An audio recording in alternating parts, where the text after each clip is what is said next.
Did you know some women defied all odds to rule kingdoms for decades, in a time when men dominated everything? What if the most powerful figures of their age were not kings, but queens? Get ready to explore the incredible lives of the longest reigning medieval queens, spanning from the 5th to the 15th century. Number 10. Blanche of Castile, the queen who held France together. Blanche of Castile was born in 1188 in Palencia, Spain. Her parents were King Alfonso VIII of Castile and Eleanor of England, which meant she was the granddaughter of the legendary Eleanor of Aquitaine. From a young age, Blanche received a strong education, a common practice for royal daughters, preparing them for influential marriages. Her early life was spent in the sophisticated court of Castile, where political maneuverings and strategic alliances were everyday matters. In 1200, at the age of 12, Blanche's destiny took a dramatic turn. Her grandmother, Eleanor of Aquitaine, then in her late 70s, traveled personally to Castile to select one of her granddaughters for marriage to Louis, the eldest son of King Philip II, Augustus of France. Eleanor chose Blanche, a decision that would tie the fate of two powerful European kingdoms together. The marriage took place in Port-Mort, a small village on the border between the French and Norman territories. This union was part of a peace treaty between England and France, marking a significant moment in the complex relationship between the two nations.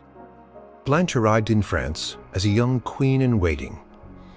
Adapting to a new culture and language, she quickly proved to be intelligent and capable. Her husband, Louis, became King Louis VIII of France in 1223, making Blanche the queen consort. Their reign was brief, lasting only 3 years. During this period, Blanche gave birth to many children, though only 6 survived to adulthood, including the future King Louis IX. In 1226, tragedy struck. King Louis VIII died, leaving his 12-year-old son Louis IX as the new king. The Kingdom of France suddenly found itself with a child monarch. This moment thrust Blanche of Castile into the spotlight as the regent for her minor son. She faced an immediate and immense challenge. Many of the powerful French barons who had felt constrained by the strong rule of Philip Augustus and Louis VIII saw an opportunity to assert their independence and challenge the young king's authority. Blanche's regency began with an immediate crisis. Coalition of rebellious nobles, including some of the most influential figures in the kingdom, like Peter of Dreux, Hugh X of Lusignan, and Theobald IV of Champagne, rose in rebellion. They aimed to weaken the crown and increase their own power. Blanche, however, did not flinch. She took decisive action, demonstrating a remarkable political and military acumen. She personally led royal armies, a rare sight for a medieval queen. For instance, in 1228, she rode at the head of troops to confront the rebels. Showing her presence and resolve, Blanche employed a combination of military force and shrewd diplomacy. She understood the art of playing rivals against each other. For example, she skillfully exploited the rivalries among the rebellious barons. She offered concessions to some, isolating others, and used military campaigns to suppress those who remained defiant. Her actions against Hugh X of Lusignan and Raymond VII of Toulouse were particularly notable, as she managed to secure their submission and strengthen royal authority in the process. During her regency, Blanche also focused on strengthening the administrative structures of the kingdom. She continued the process of consolidating royal power that her father-in-law Philip Augustus had begun. She appointed loyal officials, reformed justice, and managed the royal finances with care. Her firm hand ensured stability in a kingdom that could have easily fragmented. She was also deeply religious, which influenced her policies. She supported the church and played a role in the Albigensian Crusade in southern France, bringing an end to the long and brutal conflict by negotiating the Treaty of Paris in 1229. This treaty integrated the county of Toulouse into the royal domain, significantly expanding the lands directly controlled by the French crown. Blanche's greatest concern was the upbringing and education of her son, Louis IX. She instilled in him a deep sense of justice, piety, and duty. She personally oversaw his studies and guided his political development. She was a demanding mother, but her efforts produced a king who would later be canonized as Saint Louis, one of France's most revered monarchs. When Louis IX reached his majority in 1234, Blanche formally relinquished the regency. However, her influence did not cease. She remained a trusted advisor to her son, often participating in council meetings and offering her counsel on critical matters of state. Louis IX respected his mother's wisdom and experience, and she continued to play a significant role in French politics for many more years. Her presence was particularly strong when Louis IX embarked on the Seventh Crusade in 1248. Blanche once again stepped into the role of regent, governing France in her son's absence. This second regency, though shorter, was equally challenging. She had to manage the kingdom's finances to support the crusade, deal with internal unrest, and maintain stability. Blanche of Castile's political career effectively spanned more than 2 decades of direct influence and power. From her initial regency in 1226 until her death in 1252, she was a central figure in French politics. She navigated multiple rebellions, strengthened royal authority, managed finances, and guided her son to become a respected ruler. Her actions ensured the survival and strengthening of the French monarchy during a critical period. She died in 1252 at the age of 64, leaving behind a legacy of strong rule and unwavering dedication to the French crown. Number 9. Jadwiga of Poland, the young queen who united nations. Jadwiga of Poland, also known as Edwig, was born around 1373 or 1374. She was a member of the powerful Angevin dynasty, the daughter of Louis I of Hungary and Poland and Elizabeth of Bosnia. Her royal lineage meant she was connected to many European ruling houses, and her destiny was intertwined with the political landscape of Central Europe. From an early age, Jadwiga was educated, with the expectation of a significant royal marriage. She was fluent in multiple languages, including Latin, Polish, Hungarian, and German. Her education also included diplomacy, history, and the arts, preparing her for the responsibilities of leadership. In 1382, her father, King Louis I, died without a male heir. This event plunged the Polish-Hungarian kingdom into a succession crisis. Louis had envisioned his elder daughter Maria inheriting the Hungarian throne, and Jadwiga the Polish throne. However, the Polish nobility, the Ishanslakta, had different plans. They were keen to assert their influence and ensure the independence of the Polish crown. They insisted on a separate monarch for Poland, and after much deliberation and negotiation, they chose Jadwiga. In 1384, at the tender age of 10 or 11, Jadwiga was formally crowned King of Poland in Krakow. Choice of the title king rather than queen was highly symbolic. It emphasized that she was ruling in her own right, not merely as a consort or through her husband. This act underscored her supreme authority over the Kingdom of Poland. She was the first female monarch of the Kingdom of Poland to rule in her own right. Jadwiga's ascension to the throne immediately brought challenges, particularly regarding her marriage. She had been betrothed for years to William of Habsburg, a young Austrian duke, and she held affection for him. However, the Polish nobility, especially the Lesser Poland magnates, had a greater dually strategy in mind. They sought an alliance with the Grand Duchy of Lithuania, a powerful pagan state to the east, as a means to counter the Teutonic Knights, a formidable military order that posed a constant threat to Poland's northern borders. Their solution was a marriage between Jadwiga and Jogaila, the Grand Duke of Lithuania. Jogaila was a much older man and a pagan. The idea of this marriage was deeply unsettling to Jadwiga, who initially resisted.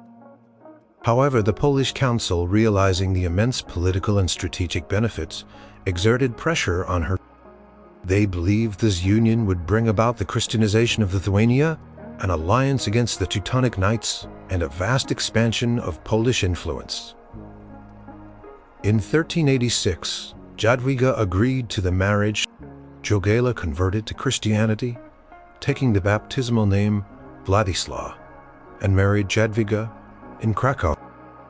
This event, known as the Union of Crowell, was a pivotal moment in the history of both Poland and Lithuania. It marked the beginning of a long and complex relationship between the two nations, ultimately leading to the formation of the Polish-Lithuanian Commonwealth. Even though she was married to a powerful man, Jadwiga continued to exercise significant authority as the King of Poland. She was not merely a figurehead, she actively participated in state affairs, held court, issued decrees, and engaged in diplomacy. She had a strong personality and was known for her intellect and piety. Her influence on Jogaila, now King Władysław I Jogaila of Poland, was considerable. She encouraged him in his new Christian faith and guided him in the intricacies of Polish politics. One of Jadwiga's most notable achievements was her commitment to the spread of Christianity in education. She championed the renewal and expansion of the Krakow Academy, the oldest university in Poland. She left her personal jewels and fortune in her will to fund the university's restoration, which allowed it to establish a faculty of theology, a rare and prestigious addition at the time. Her patronage contributed significantly to the intellectual and cultural development of Poland. She also actively supported the establishment of new churches and monasteries, and she funded the translation of religious texts into Polish. Jadwiga's reign was marked by a constant effort to solidify the union with Lithuania and to manage relations with the Teutonic Knights. She sent diplomats to various European courts advocating for the Christianization of Lithuania and countering the propaganda of the Teutonic Order, who often accused the Poles of allying with pagans. She worked to ensure peace and stability on Poland's borders, navigating complex political landscape. Her efforts laid the groundwork for future Polish-Lithuanian military successes against the Teutonic Knights, most notably at the Battle of Grunwald in 1410, which occurred after her death. Jadwiga was also known for her deep compassion and dedication to the poor and sick. She founded hospitals and charitable institutions. Her personal piety was widely recognized, and she lived a life of austerity despite her royal status. She was seen as a fair and just ruler concerned with the welfare of her subjects. Jadwiga's reign as King of Poland lasted for approximately 15 years, from 1384 until her death in 1399. She died young, around the age of 25, likely due to complications from childbirth. Her infant daughter, Elizabeth Bonifacia, also died shortly after birth. Jadwiga's death was a great loss for Poland, as she had successfully steered the kingdom through a challenging period and initiated a powerful new era of Polish-Lithuanian cooperation. Her commitment to education and faith left a lasting mark on Polish society. Centuries later, Jadwiga was canonized as a saint by the Catholic Church in 1997, a testament to her enduring legacy and profound impact. Number 8. Urraca of Leon and Castile, the first queen regnant of Spain. Urraca of Leon and Castile was born in 1081, the daughter of King Alfonso VI of Leon and Castile and Constance of Burgundy. Her father, Alfonso VI, was one of the most powerful Christian kings in Iberia, having conquered Toledo and claiming the title Emperor of all Spains. Urraca was educated at the royal court, where she was exposed to the intricacies of politics and the constant warfare of the Reconquista, the Christian reconquest of the Iberian Peninsula from Muslim rule. From an early age, Urraca's life was shaped by royal alliances. At the age of 8, she was married to Raymond of Burgundy in 1090. This was a strategic alliance aimed at strengthening the Christian kingdoms against their Muslim neighbors. Together, Urraca and Raymond had 2 children, including a son named Alfonso, who would later become King Alfonso VII. Raymond played a significant role in his father-in-law's military campaigns, but he died in 1107, leaving Urraca a widow with a young heir. Urraca's life took an unexpected turn in 1108. Her only brother, Sancho, the designated heir to her father's vast kingdom, died in battle. This left Alfonso VI with no surviving male heirs. According to custom, the kingdom would normally pass to a male relative. However, Alfonso VI, determined to maintain the unity of his vast realm, made the ground-reigning decision to name Urraca as his successor. This was a revolutionary move in the medieval context, as queens ruling in their own right were extremely rare in the Christian kingdoms of Europe. In 1109, King Alfonso VI died, and Urraca officially ascended to the thrones of Leon and Castile. She was now the queen regnant, inheriting a complex and volatile kingdom. Her position, however, was immediately challenged. Many nobles and even some of her own subjects were uncomfortable with a woman ruling in her own right. To secure her position and maintain stability, Urraca was pressured into a second marriage. She married Alfonso I of Aragon and Navarre, known as the Battler, a powerful and ambitious king. This union was intended to merge the kingdoms of Leon, Castile, and Aragon, creating a formidable Christian force in Iberia.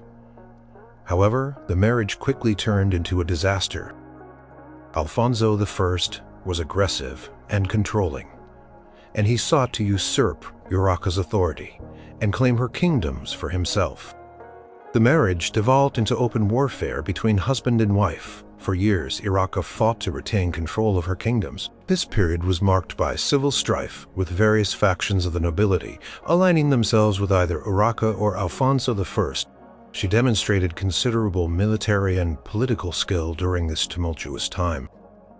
She personally led armies negotiated with rebellious nobles and strategically used her alliances to outmaneuver her husband. For example, she forged alliances with elements of the Castilian and Leonese nobility who supported her claim, and she also gained the support of the clergy. Urraca's struggle was not only against her husband, but also against her own son, Alfonso. Some factions of the nobility, dissatisfied with Urraca's rule or seeking to advance their own power, backed her young son as a rival claimant to the throne. Urraca had to contend with a complex web of alliances and betrayals, fighting for her authority on multiple fronts. She managed to hold onto her crown despite these challenges, demonstrating her resilience and political acumen. The marriage to Alfonso I of Aragon was eventually annulled in 1114 by the Pope, though Alfonso I continued to contest her rule for several more years. Urraca then focused on consolidating her authority over her kingdoms. She worked to restore order and stability, which had been severely disrupted by the civil wars. She made efforts to reassert royal authority over unruly nobles, and to manage the ongoing conflicts with the Muslim kingdoms to the south. During her reign, Urraca also supported religious institutions and artistic endeavors. She continued the tradition of patronizing monasteries and cathedrals, which were important centers of learning and culture in the medieval period. She was known to be generous to the church and to individuals who supported her cause. Urraca's reign lasted for 17 years, from 1109 until her death in 1126. Despite the constant internal conflicts and external pressures, she succeeded in maintaining the integrity of her kingdoms and ensuring the succession of her son, Alfonso VII. She was the first woman to rule as queen regnant in her own right in the history of the Iberian Peninsula. Her reign set a precedent for future female rulers and demonstrated that a woman could effectively govern a kingdom, even in a time of great political and military instability. Urraca died in 1126 at the age of 45, leaving her son Alfonso VII to inherit a kingdom that, despite the turmoil, had remained intact under her determined rule. Number 7. Theodora, the Byzantine empress from humble beginnings. Theodora's early life was far from royal. She was born around 500 AD in Constantinople, the capital of the Byzantine Empire. Her father was a bearkeeper for the Hippodrome, the city's massive chariot racing arena, and her mother was an actress. In Byzantine society, actresses were often seen as being of low status. Theodora herself began her career as an actress and performer, which was a profession often associated with scandalous behavior during that era. She was known for her beauty, wit, and sharp intelligence, quickly gaining popularity in the city's entertainment scene. Her life changed dramatically when she met Justinian, who at the time was not yet emperor, but a rising star in the Byzantine imperial court. Justinian was the nephew and heir apparent of Emperor Justin I, despite Theodora's background, which would have been considered inappropriate for a high-ranking marriage. Justinian was captivated by her. He defied social norms and the objections of his family and even members of the court. Justinian managed to persuade his uncle, Emperor Justin, to change a law that prohibited noblemen from marrying actresses. This was a significant legal reform, demonstrating Justinian's determination. In 525, Theodora and Justinian were married. This marriage elevated Theodora from her humble origins to the highest echelons of Byzantine society. In 527, Emperor Justin I died, and Justinian ascended to the throne as emperor. Theodora was crowned empress alongside him. From this moment, she was not merely a consort, but a co-ruler, exercising power and influence that was unprecedented for a Byzantine empress. Justinian, who was deeply devoted to her, ensured that her status was formally recognized in law and in practice. She often sat by his side in council meetings and had her own imperial court and seal. Theodora immediately proved to be an astute and powerful leader. Her reign was marked by significant political and social events. One of the most famous occurred early in their reign in 532, during the Nika riots. This was a massive uprising in Constantinople, initially sparked by rival chariot racing factions, but quickly escalating into a full-scale revolt against Justinian's rule. Much of the city was burned, and the emperor and his advisors considered fleeing. It was Theodora who intervened decisively. When her husband and his generals were on the verge of abandoning the capital, Theodora delivered a powerful speech urging them to stand their ground. She famously declared, "Royalty is a magnificent shroud," meaning she preferred to die as an empress rather than live as a fugitive. Her courage and resolve shamed Justinian and his court into action. Inspired by her words, Justinian's generals, Belisarius and Narses, led the imperial troops in crushing the rebellion. The Nika riots were suppressed, and Justinian's rule was secured. Beyond this dramatic event, Theodora exerted significant influence over Justinian's policies. She was particularly passionate about social reforms, especially those concerning women's rights and the protection of the vulnerable. She campaigned for laws that prohibited the forced prostitution of women, established refuges for former prostitutes, and improved the legal rights of women in marriage and divorce. She also worked to protect orphan children and supported measures against corruption in the imperial administration. Theodora also played a crucial role in religious matters. She was a strong supporter of Monophysitism, a theological doctrine that differed from the official Chalcedonian Christianity of the Byzantine Empire. This put her at odds with many prominent figures, including some leading bishops. Despite these theological differences, Theodora used her influence to protect Monophysite communities and often mediated between different religious factions, seeking to find common ground. Her efforts in this area demonstrated her political skill in navigating complex religious controversies. Her intelligence and political acumen were widely recognized. She received foreign envoys, corresponded with rulers from other lands, and advised Justinian on military and diplomatic strategies. She also maintained a network of spies and informants which helped her stay informed about plots and challenges to imperial authority.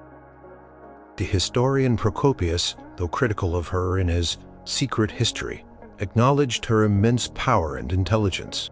Theodora's reign as co-empress lasted for 21 years, from 527 until her death in 548. She died of cancer at the relatively young age of 48. Her death was a profound loss for Justinian, who never remarried and continued to honor her memory throughout the rest of his reign.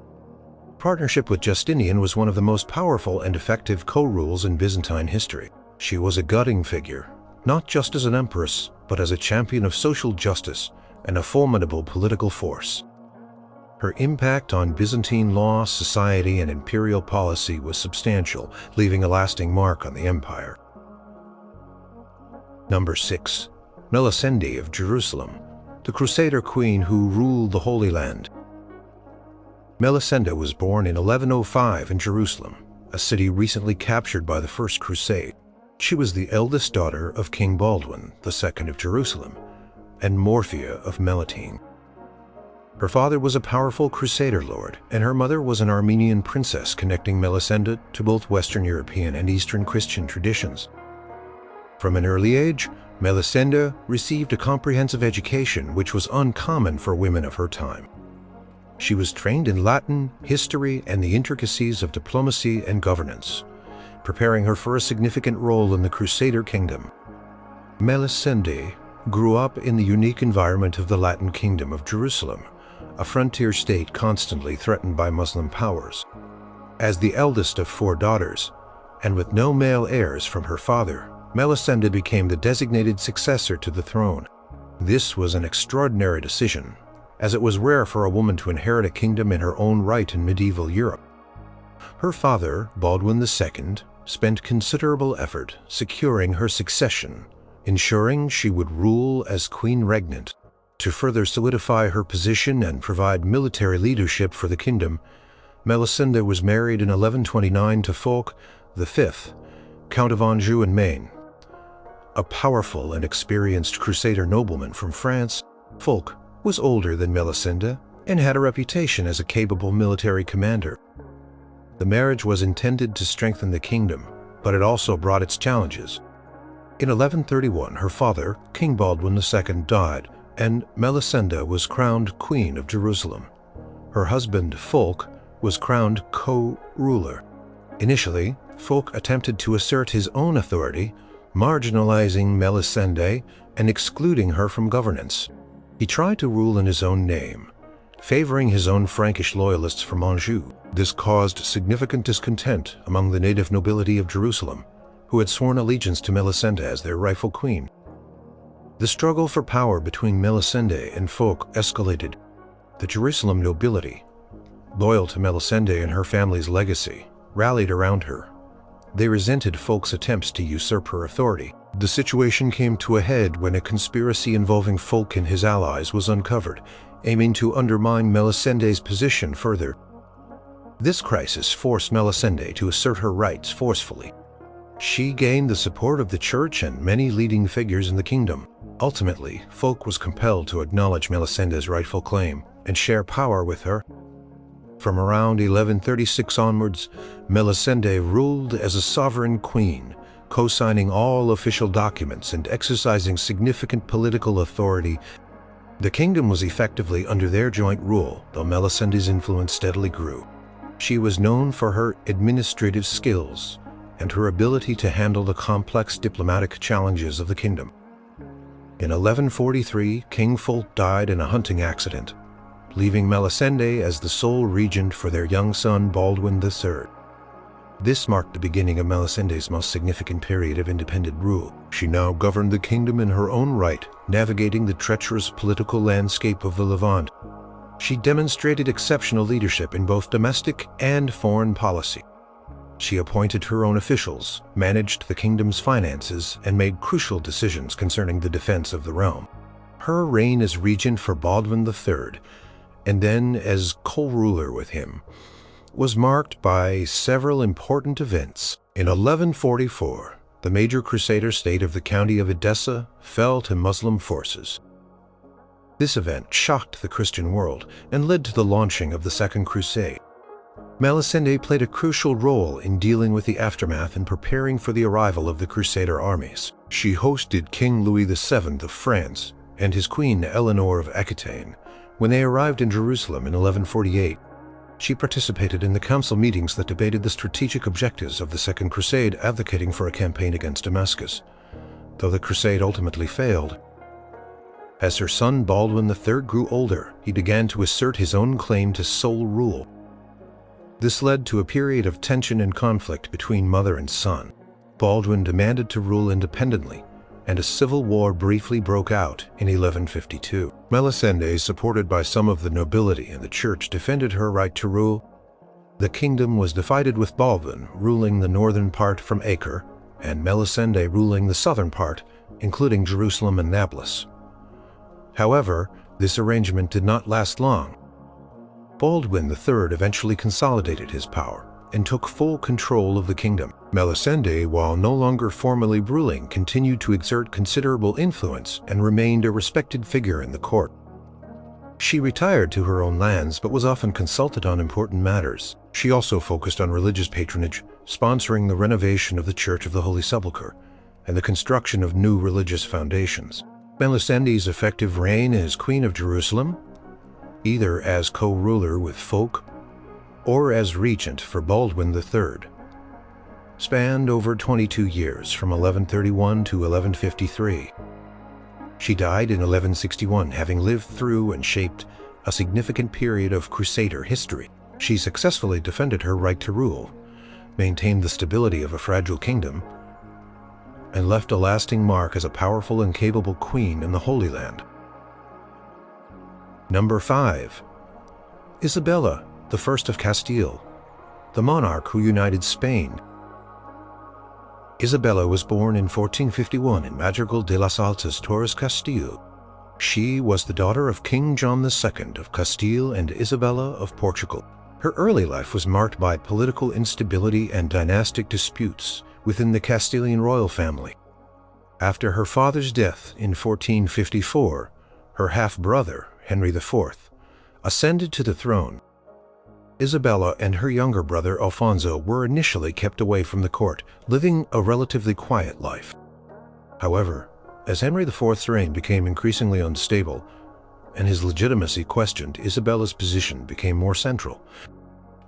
Many nobles, dissatisfied with Henry's rule, began to look to Alfonso, and then after Alfonso's untimely death, to Isabella as a potential alternative. This period of political maneuvering shaped Isabella's character, making her cautious, determined, and acutely aware of the need for strong, centralized authority. In 1469, against her half-brother Henry's wishes, Isabella secretly married Ferdinand, the heir to the throne of Aragon. This marriage was a pivotal moment. It was a strategic alliance aimed at uniting the two most powerful Christian kingdoms of the Iberian Peninsula, Castile and Aragon. The marriage took place in Valladolid, and it immediately sparked controversy, as Henry IV considered it an act of rebellion and disinheritance. Henry IV tried to disinherit Isabella in favor of his daughter Joanna, whose paternity was disputed. However, Isabella's supporters rallied behind her. In 1474, upon the death of Henry IV, a succession crisis ensued. Isabella immediately proclaimed herself Queen of Castile, despite Joanna's claims and the support she received from some Castilian nobles and Portugal. This led to the War of the Castilian Succession. Isabella, with the strong backing of her husband, Ferdinand, and many Castilian cities and nobles, fought to secure her throne. She demonstrated remarkable leadership during this conflict, even riding armored on horseback to rally her troops. Her determination and political skill were evident as she outmaneuvered her rivals. The war concluded in 1479 with the Treaty of Alcacovas, which recognized Isabella as the legitimate Queen of Castile. In the same year, Ferdinand became King of Aragon. Thus, the two crowns were united under their joint rule, though each kingdom retained its own laws and institutions. Isabella's reign as Queen of Castile, from 1474 until her death in 1504, spanned 30 years. Her partnership with Ferdinand was truly a joint reign, a unique power-sharing arrangement, known as the Catholic monarchs. They worked together to strengthen royal authority, reform the kingdom, and complete the Reconquista. One of their most significant achievements was the conquest of Granada, the last Muslim stronghold in Iberia. This epic campaign lasted for 10 years, from 1482 to 1492. Isabella played an active role, often traveling to the front lines, organizing supplies, and personally overseeing logistics. The fall of Granada in 1492 marked the end of centuries of Muslim rule in Spain and was a symbolic victory for Christian Europe. The year 1492 was momentous for another reason. Isabella and Ferdinand agreed to sponsor Christopher Columbus's voyage across the Atlantic. Isabella in particular saw the potential in Columbus's ambitious plan. Her decision led to the European discovery of the Americas, initiating an era of global exploration and Spanish colonial expansion. This event profoundly reshaped world history in the course of Spain's development. Isabella was also deeply committed to religious uniformity and the reform of the church within her kingdoms. She and Ferdinand introduced the Spanish Inquisition in 1478, an ecclesiastical court designed to ensure the religious orthodoxy of Christians. In 1492, they issued the Alhambra Decree, ordering the expulsion of all Jews from Castile and Aragon who refused to convert to Christianity. Later in 1502, a similar decree was issued against the Muslims of Castile. These policies led to significant social and demographic changes in Spain. Isabella focused on strengthening the Castilian monarchy's finances and administration. She implemented reforms in the royal treasury, reducing corruption and making the collection of taxes more efficient. She also reorganized the judicial system and supported the development of an effective standing army. She was a patron of learning and the arts, promoting the establishment of printing presses and supporting scholars and artists. Court under Isabella and Ferdinand became a center of intellectual and cultural activity. Isabella was known for her piety, intelligence, and strong will. She personally oversaw the education of her children, ensuring they were well prepared for their roles in dynastic alliances across Europe. Her daughters married into the royal families of Portugal, England, and the Holy Roman Empire, further expanding Spanish influence. Isabella died in 1504 in Medina del Campo. At the age of 53, her death marked the end of a remarkable reign. She had transformed Castile from a kingdom plagued by civil war and instability into a powerful, unified state, laying the foundations for the future Spanish Empire. Her actions alongside Ferdinand's forged a unified Spain, completed the Reconquista, and initiated the Age of Exploration, fundamentally changing the course of European and world history. Number 4. Margaret I of Denmark, the uncrowned Queen of the North. Margaret was born in 1353, the daughter of King Valdemar IV of Denmark and Queen Helvig of Schleswig. Her early life was marked by the political turmoil of her father's reign as he worked to restore Denmark's power and territory. From a young age, Margaret was seen as a valuable pawn in dynastic politics. In 1363, at the age of 10, Margaret was married to King Håkon VI of Norway, who was also the son of King Magnus IV of Sweden. This marriage was a strategic alliance designed to bring peace and unite the Scandinavian kingdoms. Margaret quickly became known for her intelligence and determination, qualities that would define her long political career. In 1375, her father, King Valdemar IV of Denmark, died without a male heir. This immediately plunged Denmark into a succession crisis. Margaret acted decisively. She bypassed other claimants and successfully ensured that her 5-year-old son, Olaf II, was elected King of Denmark. This was a critical first step in her rise to power. As she became the effective regent for her young son, Margaret then began to consolidate her authority. She skillfully navigated the complex political landscape of Denmark, gaining the support of the nobility and the church. She ruled firmly, demonstrating an ability to manage state affairs and assert royal prerogative. Her regency was not merely a temporary guardianship. It was a period of active and strategic governance. In 1380, another significant event occurred. Margaret's husband, King Håkon VI of Norway, died. This meant that her son Olaf II, who was already King of Denmark, now also inherited the throne of Norway. This united the crowns of Denmark and Norway under one monarch for the first time. Margaret continued as regent for Olaf in both kingdoms, effectively ruling both this union would last for over 4 centuries. However, in 1387, King Olaf II died suddenly at the age of 17 without any children. This was a devastating personal loss for Margaret, but it also presented a new and immense political challenge. The thrones of Denmark and Norway were now vacant. Margaret, drawing on her experience and political skill, moved quickly to secure her position. The Danish nobility, recognizing her capability and leadership, elected her mighty lady and mistress and guardian of the realm of Denmark. This was an unprecedented title, acknowledging her as the de facto ruler of Denmark, effectively a queen regnant, though she never formally used the title of queen. She then extended her influence to Norway, where she was recognized as regent. Her ambition did not stop there.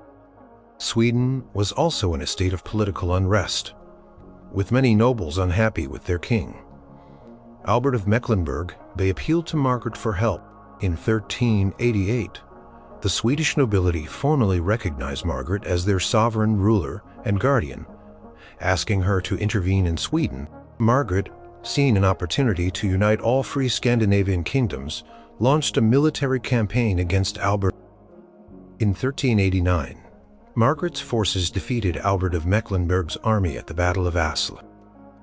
Albert was captured, and Margaret became the effective ruler of Sweden as well. She had now united Denmark, Norway, and Sweden under her personal rule, a feat unprecedented in Scandinavian history. Margaret's greatest achievement was the formalization of this union. In 1397, she convened a meeting of the leading nobles and clergy from all 3 kingdoms in Kalmar, Sweden. The result was the Union of Kalmar, a groundbreaking agreement that created a perpetual personal union of the 3 crowns under a single monarch. Her grandnephew Eric of Pomerania was crowned king of all 3 kingdoms, but Margaret remained the true power behind the throne, ruling as the Union regent until her death. Margaret's rule was characterized by strong centralization and financial management. She worked to strengthen royal power at the expense of the nobility and the church. She reclaimed royal lands that had been alienated, reformed the tax system, and promoted trade. She was also a skilled diplomat, carefully managing relations with powerful neighbors, like the Hanseatic League and the Teutonic Knights. She never officially held the title of Queen Regnant of all 3 kingdoms, preferring the title Mighty, Lady and Mistress, and ruling through Eric of Pomerania. However, there was no doubt about who held the real power. She conducted all affairs of state, signed all documents, and made all significant decisions. Her authority was absolute. She traveled extensively throughout her vast realm, ensuring her presence and authority were felt everywhere. Margaret's reign lasted for 37 years, from her initial regency for Olaf in 1375 until her death in 1412. She died on board a ship in Flensburg Harbor at the age of 59, likely from the plague. Her legacy was immense. She established a Kalmar Union, which would endure for over a century and a half, profoundly shaping the history of Scandinavia. She brought peace and stability to a region previously plagued by internal strife and laid the foundations for a powerful united Nordic entity. She was an extraordinary figure who, despite never formally holding the title, reigned as the uncrowned Queen of the North. Number 3. Joanna I of Naples, the queen of a kingdom in constant strife. Joanna I was born in 1326, the daughter of Charles, Duke of Calabria, and Marie of Valois. Her grandfather was King Robert of Naples, a powerful and influential ruler known as Robert the Wise. From a young age, Joanna was destined for a life of royal responsibility. The Kingdom of Naples, also known as the Kingdom of Sicily on the mainland, was a significant power in southern Italy, with strong ties to France and Hungary. In 1333, at the age of 7, Joanna was married to her cousin Andrew of Hungary. This marriage was arranged by her grandfather, King Robert, to secure the succession and prevent a succession dispute between the Neapolitan and Hungarian branches of the Angevin dynasty. King Robert intended for Joanna to rule independently with Andrew as her consort, but the Hungarian court expected Andrew to have more power. In 1343, King Robert died, and Joanna, at the age of 17, formally ascended to the throne of Naples. She was now the queen regent. Her reign immediately began. Her husband Andrew demanded to be crowned king in his own right, which would have diminished Joanna's authority. This dispute created deep divisions within the Neapolitan court, with factions supporting either Joanna or Andrew. Tension culminated in a dramatic and tragic event in 1345. Andrew was brutally murdered at Aversa. The circumstances of his death were mysterious, but suspicion quickly fell on Joanna, or at least on those in her inner circle. While she was never formally convicted, the accusation of regicide would haunt her for the rest of her life and provide grounds for her enemies to challenge her rule. Andrew's murder prompted a full-scale invasion of Naples by his brother Louis I of Hungary. Louis claimed to be avenging his brother's death and asserted his own right to the Neapolitan throne. Joanna fled Naples, seeking refuge in her territories. In Provence, France, where she held the title of Countess of Provence, she appealed to Pope Clement VI, who resided in Avignon, for support. The Pope, who was the feudal overlord of Naples, conducted an inquiry into Andrew's murder. While the investigation did not definitively clear, Joanna, the Pope, eventually acquitted her of direct involvement, recognizing her as the legitimate Queen of Naples. To secure the Pope's continued support, Joanna sold the city of Avignon to the papacy, a shrewd political move that solidified her alliance with the most powerful spiritual authority in Europe. In 1348, Joanna returned to Naples and managed to expel Louis of Hungary. She began the long process of rebuilding her war-torn kingdom. Her reign was characterized by constant struggles for power, both internal and external. She married 3 more times after Andrew's death, each marriage an attempt to secure alliances and stability, but each also bringing new complications. Her husbands included Louis of Taranto, James IV of Majorca, and Otto of Brunswick. Joanna faced repeated challenges from various branches of the Angevin family who believed they had a better claim to the Neapolitan throne. She also had to contend with the powerful Neapolitan nobility, who often shifted allegiances and sought to undermine her authority. The Kingdom of Naples was strategically important in Italy, making it a target for the ambitions of various European powers.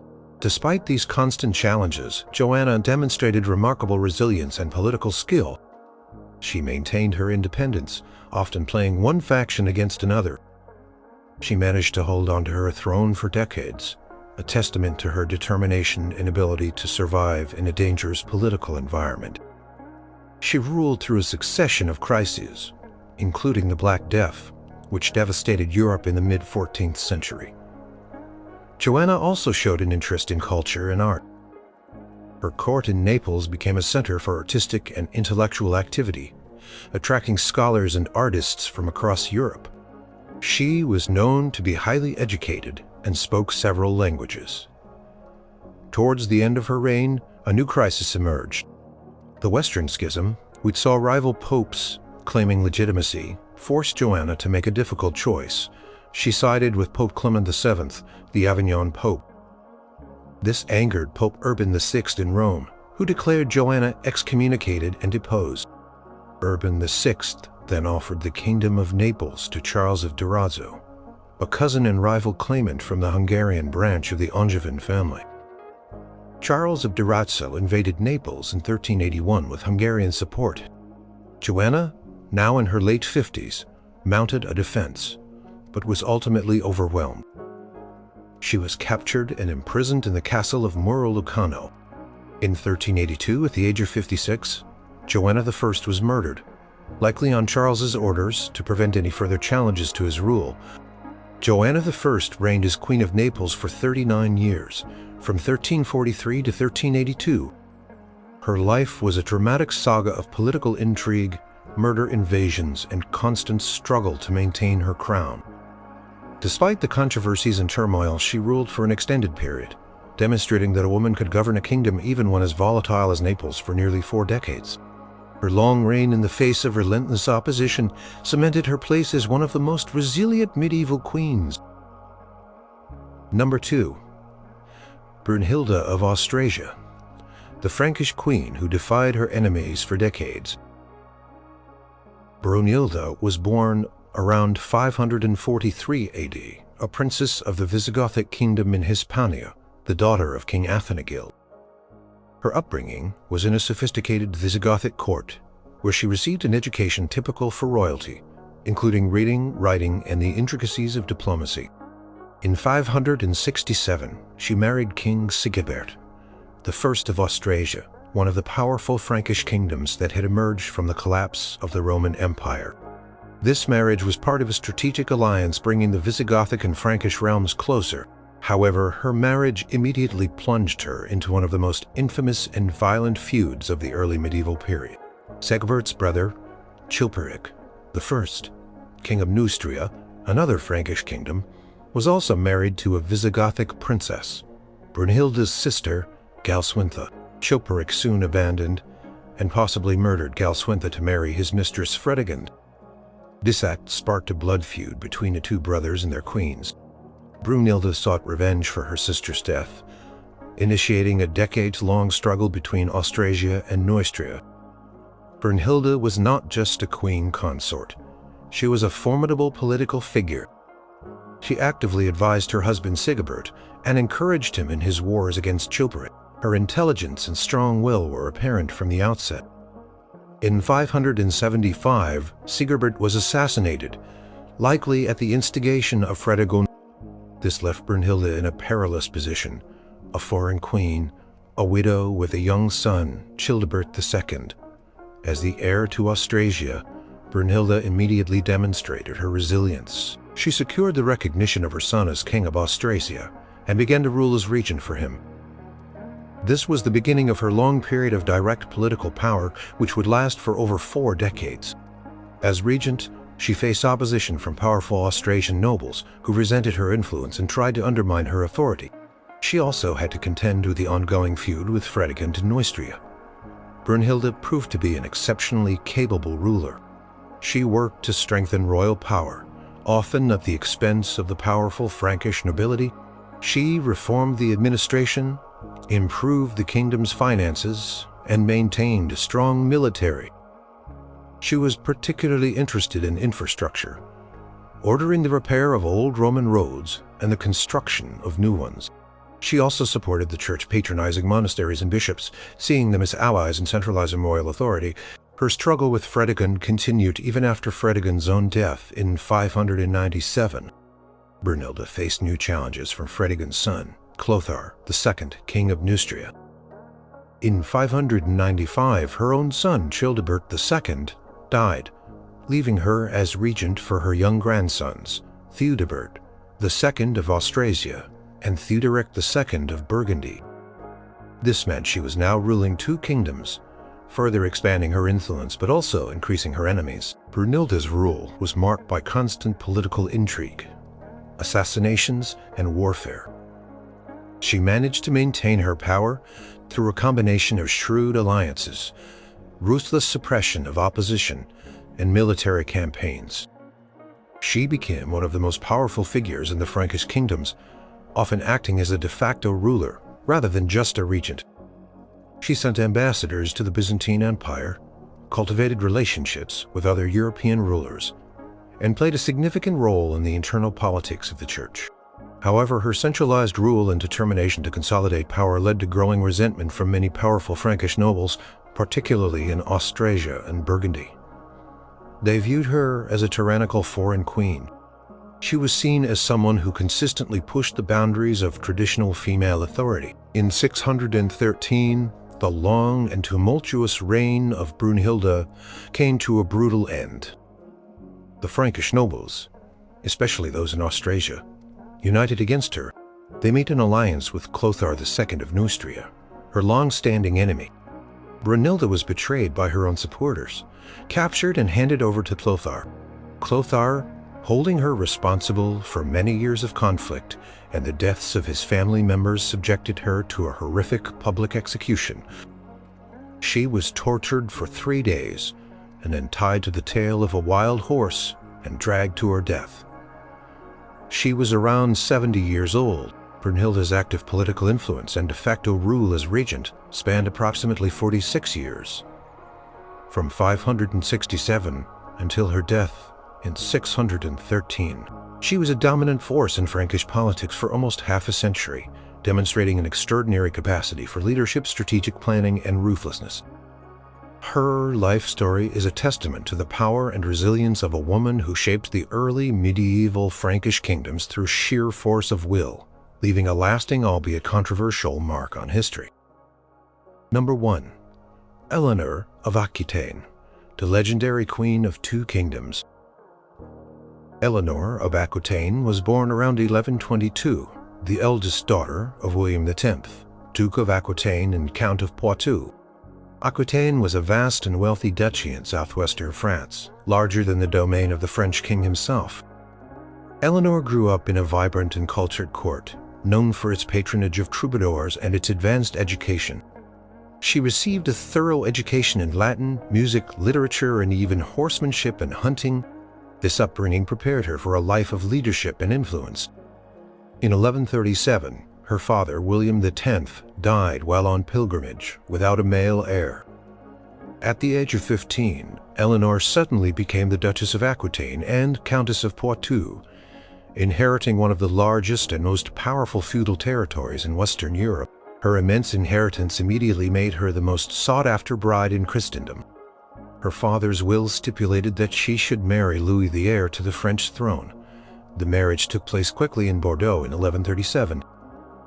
A few weeks later, King Louis VI of France died, making Louis VII the new king, and Eleanor his queen consort of France. For the next 15 years, Eleanor ruled alongside Louis VII, bringing her vast Aquitanian lands under the nominal control of the French crown. Eleanor was a strong-willed and independent woman, which often clashed with the more pious and austere Louis VII. In 1147, she accompanied Louis on the Second Crusade to the Holy Land. She traveled with her own retinue, dressed in armor, and participated in the strategic discussions. Presence on the crusade was both inspiring and controversial, as it challenged traditional gender roles. Crusade itself was a disaster, and the relationship between Eleanor and Louis deteriorated further during and after the campaign.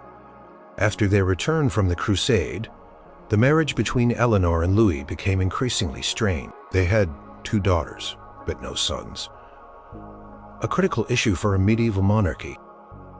In 1152, after 15 years of marriage, their union was annulled by mutual consent on the grounds of consanguinity, meaning they were too closely related by blood. This annulment had massive political consequences. Eleanor regained full control of her vast and wealthy Duchy of Aquitaine. Within weeks of the annulment, she made a strategic decision that would reshape the map of Europe.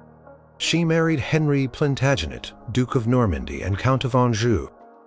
Henry was 11 years her junior, ambitious, energetic, and a formidable warrior. In 1154, Henry became king.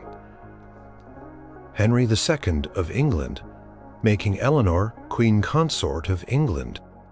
This second marriage brought Eleanor's Duchy of Aquitaine into the dominion of the English crown, creating the massive Angevin Empire which stretched from the Scottish border to the Pyrenees. For the next 34 years, Eleanor served as Queen of England, but she also actively ruled Aquitaine in her own right. She spent considerable time in her southern duchy, holding court in Poitiers, which became a celebrated center of courtly culture and literature. She bore Henry 8 children, 5 sons and 3 daughters, including the future kings, Richard the Lionheart and John. Eleanor's relationship with Henry II was also tumultuous.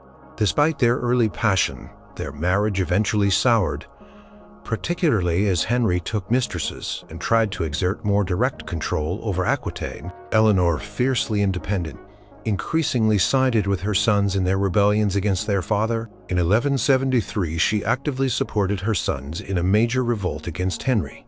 When the rebellion failed, Henry had Eleanor imprisoned. She remained under house arrest for the next 16 years, until Henry II's death in 1189. Upon Henry II's death, her favorite son, Richard the Lionheart, ascended to the English throne. At the age of 67, Eleanor was immediately released from confinement. Far from retiring, she re-emerged as a powerful political force. She played a crucial role in managing the Angevin Empire, while Richard was away on the Third Crusade. She raised his ransom when he was captured in Austria, traveling across Europe to secure his release. She then helped him regain control of his continental lands upon his return. After Richard's death in 1199, Eleanor, now in her late 70s, actively supported her youngest son John in his bid for the English throne against his nephew Arthur of Brittany. She traveled tirelessly, secured vital alliances, and used her vast influence to ensure John's succession.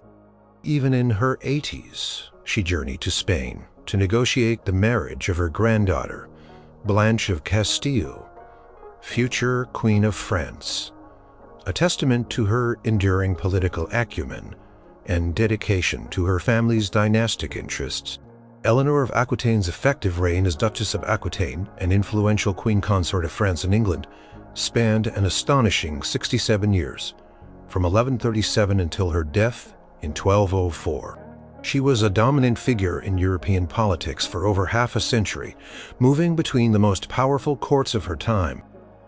She lived through an era of profound change, witnessing and shaping the Crusades, the development of courtly love, and the consolidation of powerful monarchies. She died in 1204 at the age of 82, leaving behind a monumental legacy as one of the most powerful and influential women in medieval history.